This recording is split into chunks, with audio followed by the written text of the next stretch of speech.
Welcome to our channel. Today we how to verify telehealth services with Teladoc detailed guide step by step clearly. To verify telehealth services with Teladoc, start by visiting the official Teladoc website. On the home page, locate the login button in the upper right corner. Click on the login button to access your account. If you don't have an account, select the option to create one. Provide your email address and create a secure password.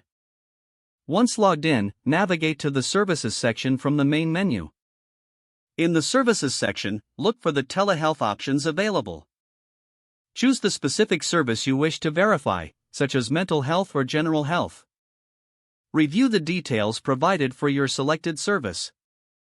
To confirm your eligibility, enter any required personal information, such as your insurance details. If applicable, input your insurance provider and policy number. Submit the information to check if your insurance covers telehealth services. Wait for the verification results to load.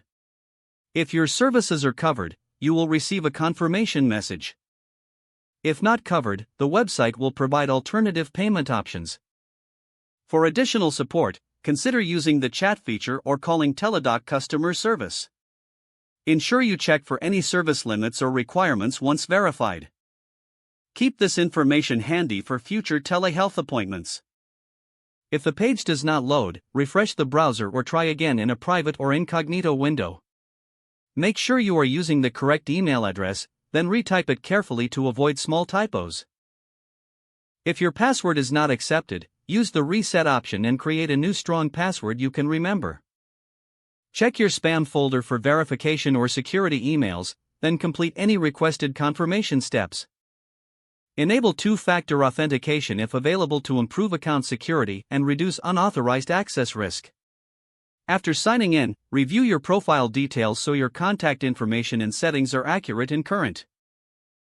If you see an error message, note it down and try again after restarting your device and internet connection. Log out when you finish, especially on shared devices, to keep your account and payment information secure. If the page does not load, refresh the browser or try again in a private or incognito window. Make sure you are using the correct email address, then retype it carefully to avoid small typos. Don't forget to like this video and subscribe to our channel for more step-by-step tech guides.